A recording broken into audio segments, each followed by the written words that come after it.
자, 3절에 보면은 내게 주신 은혜로 말미암아 너희 각 사람에게 말한다. 이 주신 내게 주신이라는 표현은 하나님으로부터 받았다는 그런 뜻입니다. 근데 하나님이 주셨고 우리는 받아서 가지고 있다. 그렇습니다. 받아서 가지고 있는 거. 그래서 바울은 자기 생각이나 신념이 아니라 주님께서 주신 은혜로 말한다. 그렇습니다. 그러면서 마땅히 생각할 그 이상의 생각을 품지 말라. 그래서 마땅히 생각할 그 이상, 여기까지 생각해야 되는데 그 선을 넘어서 허황한 생각이나 분수나 처지에 맞지 않는 그런 생각을 하지 말라. 그렇습니다. 아담은 마땅히 생각해야 될 그 이상의 생각을 품었기 때문에 죄를 지었습니다. 피조물이 창조주 하나님과 같이 되고 싶은 그런 생각이 들어서 선악과를 따먹었어요. 사람이 마땅히 생각할 그 이상의 생각을 하고 행동하면은 하나님과의 관계는 물론이고 사람과의 관계도 파괴됩니다. 바울이 이런 말을 한 것은 당시 교회에 그런 자들이 있었기 때문에 그렇습니다. 그래서 그 이상 생각하지 말라. 그리고 하나님이 나누어 주신 믿음의 분량대로 지혜롭게 생각하라. 지혜롭게 생각한다. 이 지혜롭게 하는 말은 똑똑한 정신을 가진다. 그런 뜻입니다. 바르게 생각하라는 거죠. 믿음의 분량대로 지혜롭게 생각하라. 그 자신이 지금 처한 환경이 마음에 들지 않는다고 불평하지 말고 그것조차 하나님이 주신 것으로 믿고 받아들여서 좀 바르게 생각하고 살아라. 그렇습니다. 그래서 4절 5절을 보면은 교회 안에는 다양한 성도들이 있는데 그들은 그리스도 안에서 한 몸이다. 한 몸이다. 서로 생김새도 다르고 이 삶의 스타일도 다 다르고 그래서 서로 뭐 동떨어진 삶을 사는 것처럼 보이지만은 한 몸이라는 거예요. 한 몸이 교회를 이루는 한 몸으로서의 지체다. 그랬습니다. 그래서 6절에 우리에게 주신 은혜대로 받은 은사가 각각 다르다. 그래서 각각 다르다. 이 다르다는 것은 여러 가지라는 거죠. 하나님이 우리에게 주신 은사가 다 여러 가지다. 여러 가지다. 그렇기 때문에 그 어떤 은사를 받았다고 교만하거나 자랑하거나 또 뭐 허영을 부리거나 특권 의식을 가지지 말라는 거죠. 모든 은사는 하나님이 주셨다. 은혜로 주신 거다. 그렇습니다. 은혜. 그래서 은사라고 하는 자체가 거저 받은 선물이다. 그런 뜻입니다. 하나님으로부터 거저 받은 것이라는 거죠. 그러니까 그렇기 때문에 내 의지대로 사용하는 것이 아니라 하나님의 의지대로 사용해서 하나님과 교회와 성도를 섬기라는 겁니다.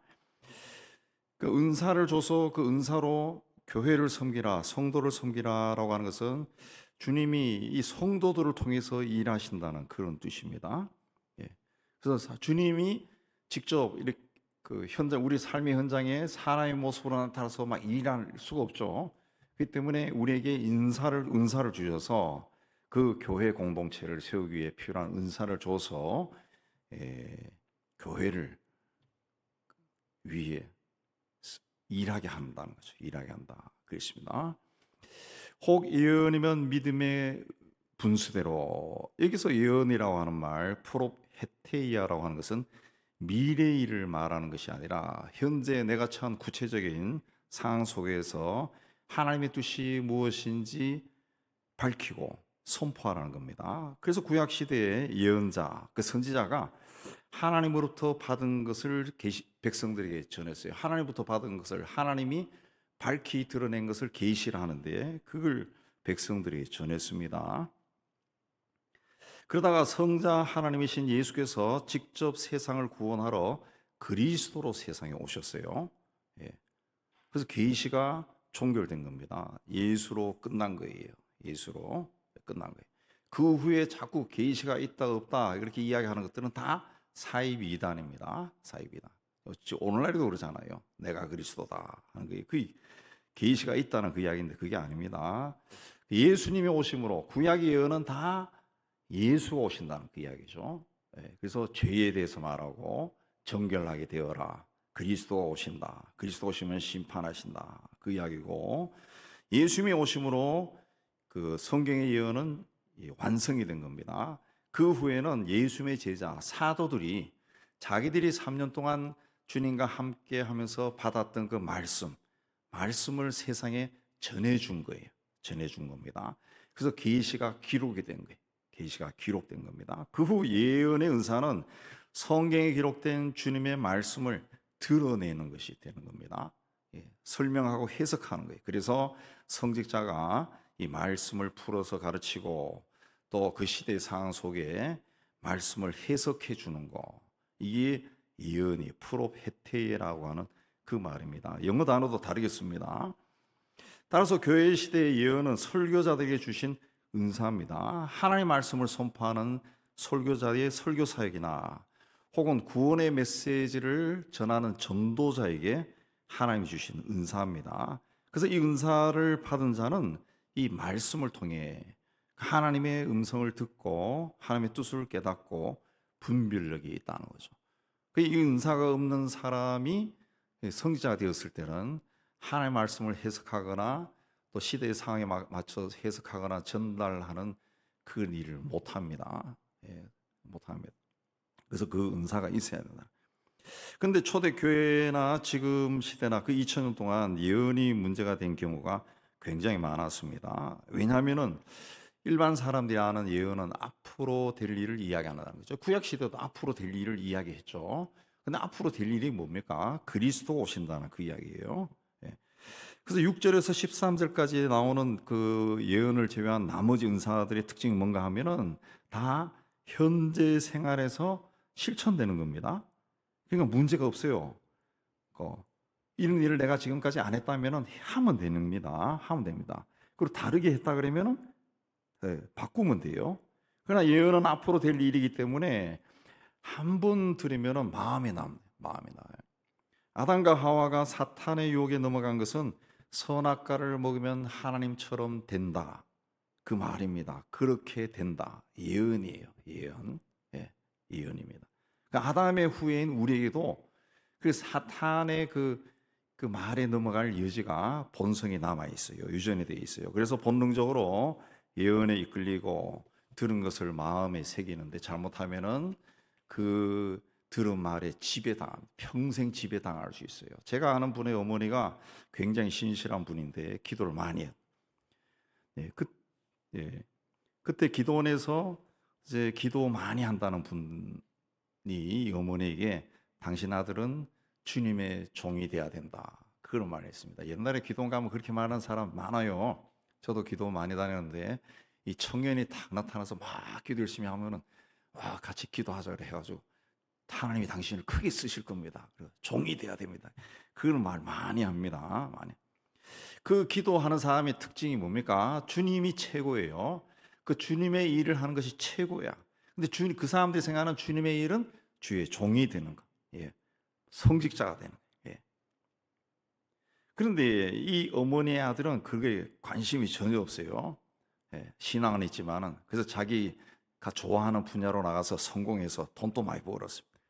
근데 70이 다 된 지금까지도 자기가 종의 길을 걸어가야 되는데 잘못된 길로 오지 않았나 하는 그 불안한 마음을 여전히 가지고 있어요. 그렇지 않다라고 이제 말을 해주는데도 뭔가 찜찜해합니다. 찜찜해합니다. 그래서 우리 주변에서 보면은 나이가 들어서 뭔가 하던 일이 잘 안 되고 또 막히고 그러면 내가 젊은 시절에 우리 어머니가 종이 되라고 그 이야기 했는데 내가 안 해서 또 내가 그때 갔다가 안 해서 뭐 이런 생각해가지고 나이 들어서 신학교를 가는 사람들이 적지 않습니다. 저도 공부 마치고 와서 은연교 오기 전에 누군가 부탁해가서 그런 학교에 가서 한 학기 정도 가르쳐 봤는데 아주 근소신 학교. 그래도 사람들이 꽤 많아요. 뭐 한 200~300명 되는데 거기 가서 가르친 적이 있는데 그 문제가 상당히 많습니다. 문제가 굉장히 속성 과정이고 빨리 안수를 줘버리고 그 교수진 또 형편없고 학위 있는 사람이 그야말로 저밖에 없다 할 정도로 뭐 엉터리예요. 뭘 가르치는지 모르는데 뭐 이상하게 가르치는 것 같아요. 그런데 가서 이제 제대로 배우지를 못하는 게 뭐 어설프게 배우고 안수도 또 일찍 받아가지고 목사가 돼서 막 사회로 막 쏟아져 나오는 쏟아. 그 사람들이 그 뭐를 가르치세요? 그러다 보니까 뭐 우리 사회에 목사 타이틀 가진 사람이 무지하게 많습니다. 무지하게 많습니다. 예. 죄송한 이야기지만 제가 이 편견 아닌데 어느 세미나 가면은 여자 목사들이 3분의 2는 앉아 있어요. 3분의 2. 다 자기가 사역하는 교회가 없습니다. 거의 대부분이. 근데 또 이렇게 아는 것도 굉장히 편향적이에요. 편향적이에요. 우리 교단 창신대 정도 신학대학원 나온 여자 목사들은 그래도 실력이 있고 능력이 있어요. 예. 남자들보다 똑똑한 애들도 많은데 그렇지 않은 데는 그게 굉장히 심합니다. 그게. 예. 그러다 보니까 이제 질이 떨어지고 사회적인 하고 교인들을 막 그런 사람들이 막 억압하고 그런 일이 굉장히 많고 뭐 또 타이틀은 좋아해서 뭐 이 경목회 뭐 이런 데는 또 굉장히 또 열심히 한다 그런 사람들 뭐 문제가 참 많다고요. 예. 그게 아닙니다. 예. 왜 이런 생각이 자꾸 사로잡히느냐? 우리나라 기독교의 가르침이 굉장히 편향적이에요. 편향적. 예. 하나님에 대해서 오해를 많이 합니다. 오해를 많이. 예. 그 주의 종이 된다. 이걸 목회자가 돼야 된다. 이걸로만 생각해요.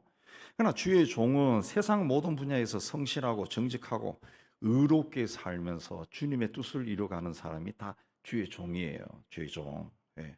우리가 주의 종으로 살아야 주님의 종으로 세상에서 살아야 이 세상이 바뀌는 거예요. 하나님 나라가 되는 거예요.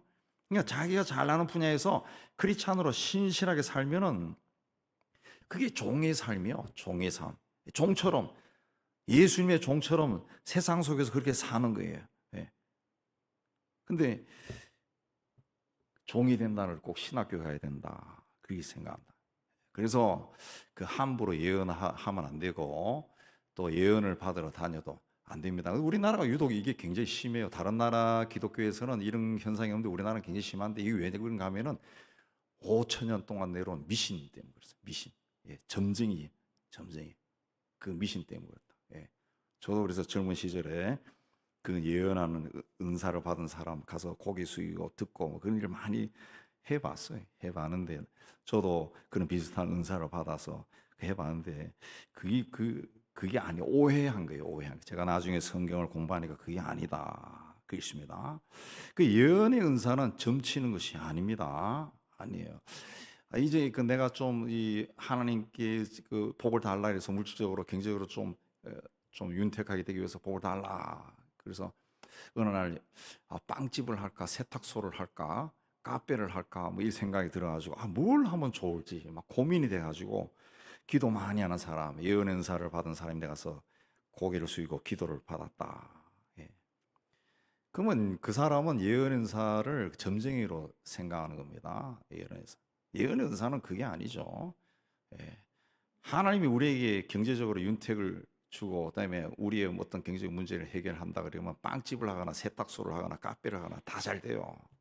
다 잘 돼요. 하나님 빵을 좋아하고 빵도 유기농 빵 좋아하고 그거 아니라고 하나님은. 예. 우리가 그렇게 생각하는 거예요. 우리가 생각하는 거예요. 그 성경에서 이야기하는 그 예언은 아까 말씀드린 그 프로페테이아라고 하는 오늘 말씀에 나오는 그 단어는 앞으로 일어날 일을 먼저 말하는 것이 아니에요. 하나님의 예언은 시간과는 상관이 없습니다. 과거, 현재, 미래와 상관이 없어요. 그냥 하나님이 주시는 말씀을 받아가지고 그대로 전하는 겁니다. 그대로 전해요.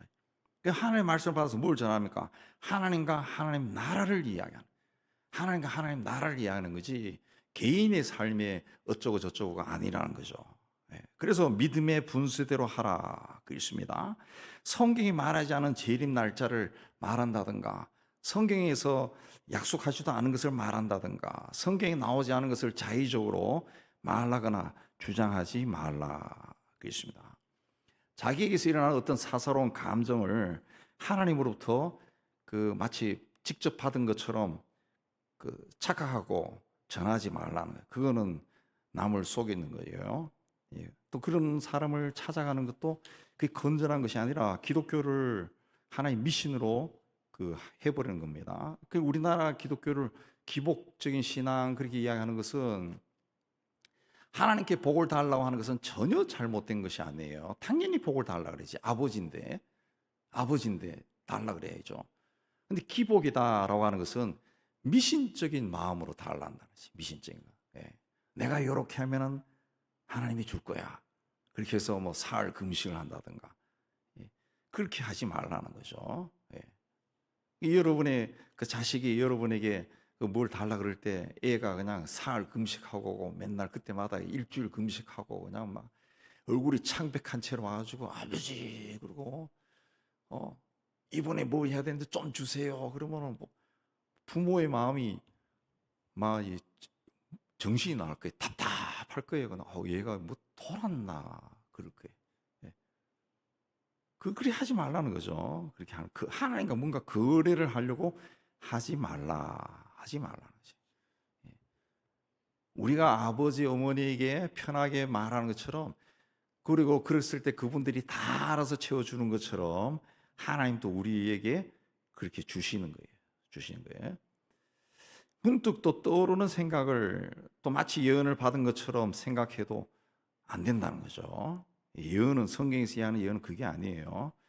하나님에 대해서 이야기, 하나님의 교회에 대해서 이야기하는 겁니다. 그래서 우리가 소위 우리가 이제 오해한 건데 예언에 대해서 뭐 앞길을 안다, 내 길을 안다 그렇게 했을 때 우리도 알 수 있는데 어떻게 아느냐? 평소에 하나님의 말씀을 꾸준히 읽고 묵상하고 또 베레아 사람들처럼 연구하면은 우리가 읽은 말씀, 깨달은 말씀에 근거해서 내가 하고자 하는 일에 하나님의 뜻이 무엇인지 분별할 수가 있습니다. 왜? 성경은 기록된 예언의 말씀이에요. 기록된 예언의 말씀. 그리고 예언이 이루어진 말씀이고 우리가 성경을 읽을 때 성령께서 깨달음을 주신다는 거죠. 깨달음을 주신다는 거죠. 예. 이미 성경은 완성된 하나님 말씀으로 우리에게 주어진 겁니다. 예. 텍스트예요. 그래서 베레아 사람들처럼 성경을 부지런히 읽고 연구하고 묵상하면은 하나님이 깨달음을 줍니다. 깨달음을 주시고 지혜를 주시고 지혜를. 앞으로 무슨 일을 할까? 어떤 일을 할까? 이거 하나님이 기뻐하실까? 그게 명료해져요. 하나님이 이건 기뻐하시지. 명료해지고 자기가 하는 일에 대해서 자신감이 있게 되는데 어디 가서 자꾸 그렇게 머리를 수그리면은 내 자아를 잘못된 영이 지배해 버릴 수가 있어요. 자꾸 평생 그런데 의지하게 된다고. 그럼 신앙이 자라지도 않고 컨트롤 당하는 거예요. 다른 것에 의해 가지고 컨트롤 당하는. 굉장히 위험한 거죠. 굉장히 위험. 그게 뭐좀 경험했고 그 주변에 있는 많은 사람들이 거기에 막 지배 당하는 사람들이 꽤 많아요. 꽤 많습니다. 그런 것에 굉장히 많습니다. 그래서 그걸 조심하라. 믿음의 분수대로 해라. 그렇죠. 믿음의 분수대로 해라. 그렇습니다. 여러분 중요한 것은 이미 계시의 시대는 예수 그리스도 오심으로 끝난 거예요. 그리고 주님이 당신께서 다시 오실 때 이런 징조가 있고 이런 일이 있을 거다. 이미 다 말씀하셨어요. 이미 다 말씀. 근데 거기에 자꾸 가감하지 말라 그랬어요. 가감하면은 저주를 받는다. 가감하면 안 됩니다. 굉장히 우리는 그런 면에서 좀 신앙의 세월이 있는 사람들은 조심해야 됩니다. 7절에 섬기는 일이면 섬기는 일로 교회 일할 때 또 다른 사람을 섬길 때 다른 마음이나 생각을 품지 말고 최선을 다해 섬겨라. 가르치는 자면 가르치는 일로. 성경 말씀을 가르치는데 열심을 내라. 섬기는 섬기는 일로, 가르치는 자는 가르치는 일로, 위로하는 자는 위로하는 일로. 다른 사람의 아픔을 자신의 아픔을 느끼고 잘 격려하고 위로해라. 구제하는 자는 성실하게 해라. 성실하게. 뭐 한번 자꾸 구제하다 보니까 뭔가 자꾸 손해가 나는 것 같아. 그래서 절제하자. 그렇게 하지 말고 계속 해라는 거죠. 계속 하라. 여러분도 그러겠지만 저도 개인적으로 이리저리 도면 그게 있는데 그 예전에는 그걸 매월 일에 하니까 뭐 3만 원 하다가 매월 하면 3만 원 큰 돈. 1년 전에 2만 원을 줄이자. 이런 마음이 생겨요. 그래서 어느 순간부터 자동이체 탁 해버려. 자동이체. 잊어버려. 예. 그래서 한번 하기로 했으면은 10년, 20년 계속 쫙 가는 거예요. 계속. 예. 그래야 그 사람들도 자기 어떤 스케줄을 생기는 거예요. 예. 우리 교회는 그 선교사나 그 국내에 누구를 돕는 거나 그 할 때 중간에 안 끊습니다. 안 끊어요. 그냥 가는 거예요. 계속 가는 거. 예. 최소한 제가 은퇴할 때까지 계속 가는 거예요. 계속. 예. 그래서 막 20년 이상 된 사람이 많아요. 그렇게 하다가 이제 거기에서 여유가 생겼다 하면 자기들이 끊어주세요. 그런 사람들은 끊고 또 제가 알아봤을 때 여유가 있는데 있어요. 그러면은 끊고 뭐 자식들이 그 성장 다 하고 또 자식들이 잘 돼가지고 도움을 받는다 그러면 그건 이제 끊고 뭐 그렇게 하지만 계속 합니다. 계속. 왜 그러면 제가 짧지만은 외국에서 공부할 때 그 중간에 끊기는 경우가 많더라고. 그러니까 중간에 끊기면은 그 남이 주는 걸로 공부할 때 중간에 누군가 뭐 한 1, 2년 하다 끊어버리면은 현지에서는 그냥 긴장이 돼, 긴장이 돼. 당장 그 10만 원짜리 먹다가 그 다음에 1,000원짜리 먹어야 돼. 나중에 1,000원짜리도 못 먹어. 없어져요. 그걸 경험해서 도울 때는 끝까지 해야 된다. 그래서 끝까지 안 해. 우리는 끝까지. 예. 나중에 제 후임자가 와도 끝까지 하는 게 좋을 것 같아. 끝까지. 그리고 그렇게 구제를 받는 사람이 어떤 반응이 없다. 그래도 그 넉넉한 마음으로 계속 해야 돼. 넉넉한 마음. 예. 그 사람의 사정이 있기 때문에 그 반응을 못 보낼 수도 있어요. 뭐 감사하다 이런 편지가 1년 내내 한 번도 안 올 수도 있습니다. 그래도 보내죠. 그 어떤 그 사정이 있을 거라고. 예, 사정이 있을 거라. 근데 그걸 자꾸 그렇게 뭐 그렇게 하면은 내가 영광 다 받아버리죠. 내가 주고 감사합니다 하고 영광 다 받아버리죠. 그럼 그건 아무 의미가 없으시죠. 예. 지금 뭐 잘한 것이 아닌데 교회에서 이렇게 돕도록 한 건데 어떤 사람이 그걸 꼭 어떻게 막 이 사례를 하려고 하더라고. 찾아와 선물 명절 때 선물을 들고 오고 뭐 또 뭐 하려고 자꾸 그래서 그거 하지 말라 그랬어 제가. 당신 이거 자꾸 가져오면은 뭘로 살 거냐 자꾸 나한테 가져오지 마. 넉넉하네. 그냥 앞으로 끊어버릴 거야. 오지 마. 그랬어요. 야, 그렇게 해줘야 됩니다. 우리 교회는 지금까지 다 그렇게 하고 있어요. 구제는 성실하게 하라는 거예요. 성실하게 하는. 그래서 이 구제라고 하는 단어가 그 헌신이라는 단어로 되어 있습니다. 예. 헌신하듯이 성실하게 하라는 거죠. 다스리는 자는 그 교회 리더에 속한 사람인데 부지런하게 다스려라. 말로만 하지 말고 본을 보이면서 해라. 부지런해라는 거죠. 부지런해라. 좀 열심을 내라. 그렇습니다. 예. 뭐 휴가 딱딱 찾아 맞고 그 미국의 대통령도 그런 경우 있는데 그 위기 상황 속에 어디가 처박혀 골프 치고 노는 거예요. 예. 그러니까 이제 막 그 참모들이 막 비행기 타고 거기까지 가고 그 참 그렇죠. 그러지 말라. 긍휼을 베푸는 자는 즐거움으로 해라. 그 남을 불쌍히 여기는 마음 또 그 즐거움 남을 불쌍히 여길 때도 그 즐겁지 않죠. 불쌍히 여길 때도 때로는 왜 저러나 그런 마음도 들고 그런데 그러지 말고 그 사람의 입장에 대해 보면은 참 그 굉장히 안타깝죠. 그러니까 즐거운 마음으로 좀 넉넉한 마음으로 도와라 그랬습니다. 자비를 베풀라는 거죠. 보여주라는 거죠. 긍휼을 베푸는 자는 긍휼을 보여주라는 거죠. 긍휼을 보여주라. 예. 그 사람이 어떠 하든지 좀 넉넉한 마음으로 그들을 불쌍히 여기는 거 그런 마음을 당신이 보여주세요. 그랬습니다. 예. 이렇게 교회에는 지체가 많고 받은 은사가 다양하지만은 교회가 하나 되게 하는데 가장 중요한 것이 뭐냐? 이 기본 바탕이 뭐냐? 사랑의 구절의 사랑이다. 이게 사랑은 거짓이 없다. 진실하다는 거죠. 진실하다. 또 악을 미워하고 선에 속하라. 그렇습니다. 이 교회 안에 또 성도 사이에 어떤 악한 마음이 존재해서는 안 된다는 거죠. 예.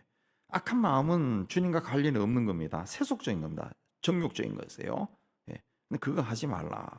예. 성도들에게는 항상 선한 마음으로 행하라 그랬습니다. 그래서 10절에도 형제를 사랑하여 서로 우애하고 존경하기를 먼저 해라. 상대방이 먼저 그 사랑을 그 표현하기를 기다리지 말고 먼저 해라는 거예요. 당신이 먼저 사랑하고 우애하고 존경해라 그랬습니다. 내가 먼저 해주라는 거죠. 왜? 하나님이 나에게 그런 사랑을 베풀어 주었어요. 하나님이 나에게서 이런저런 걸 따지기 시작하면은 우리가 하나님의 사랑을 받을 수가 없습니다. 근데 하나님은 그걸 다 건너뛰고 우리를 사랑해 주셨어요. 예. 하나님이 먼저 우리를 사랑하고 우애하고 존경했다는 거죠. 예. 존중히 여겼다. 그래서 교회의 지체가 되게 해줬다는 거죠. 그래서 11절에 부지런하여 게으르지 말고 열심을 품고 주님을 섬겨라. 열심을 품으라 라는 것은 영적으로 뜨겁게 하라는 거죠. 영이 뜨거워지라는 거죠. 내 영이 뜨겁게, 예, 뭐 육신이 뜨거운 것보다 이 심령이 뜨거운 마음으로, 뜨거운 심령으로 주님을 섬겨라. 그렇습니다. 또 소망 중에 즐거워하며 환난 중에 참으며 기도에 항상 힘쓰라. 그렇습니다. 교회가 그 하나 되도록 하기 위해서는 어려운 일을 만나도 소망을 가지고 즐거워하고 환난을 만나도 인내하고 기도에 항상 힘써라. 그렇습니다. 교회에 힘을. 내가 이 상황이 별로 좋지 못하고 다른 사람을 위해서 시간과 물질을 내는 것이 좀 헛된 일을 하는 것처럼 보인다 할지라도 이게 교회를 위하는 것이다. 주님을 위한 것이다. 그런 생각이 들면은 힘쓰라. 심령을 뜨거운 심령으로 열심을 내라. 그렇습니다. 그래서 13절에 성도들의 쓸 것을 공급하고 손 대접하기를 힘쓰라. 그렇습니다. 이 시대는 바울 시대는 그 신앙 때문에 쫓겨난 사람들이 있었습니다. 쫓겨난 사람들이 있고 그 순회 복음 전도자도 있고 과와 가부도 있고 가난한 사람도 있고 교회도 있었습니다. 네. 요즘 또 제가 오래전에 공부할 때도 보니까 그 아프리카나 중동에서 예수 믿는다는 이유로 집안에서 가문에서 마을에서 쫓겨난 사람들이 있더라고요. 쫓겨난 사람들. 그 사람들을 이제 영국의 선교사들이 어떻게 컨택해 가지고 영국으로 보내 가지고 신학 공부시키고 혹은 어떤 지도자 코스를 밟게 하고 하는 그런 사람 만난 적이 있는데 그 신앙 때문에 쫓겨난 사람들이 오늘날에도 꽤 많습니다. 그런 사람들을 필요를 공급해주고 손님 대접을 하라는 거죠. 손님 잘 대접해줘라. 그래서 잘 힘쓰라. 그게 교회를 섬기는 성도들의 그 신앙이라는 거죠. 신앙. 자, 우리는 이 교회를 이루고 있는 지체고 또 한 몸입니다. 지체다. 그럼 나에게 팔이 있고 머리가 있고 다리가 있고 몸이 있고, 예.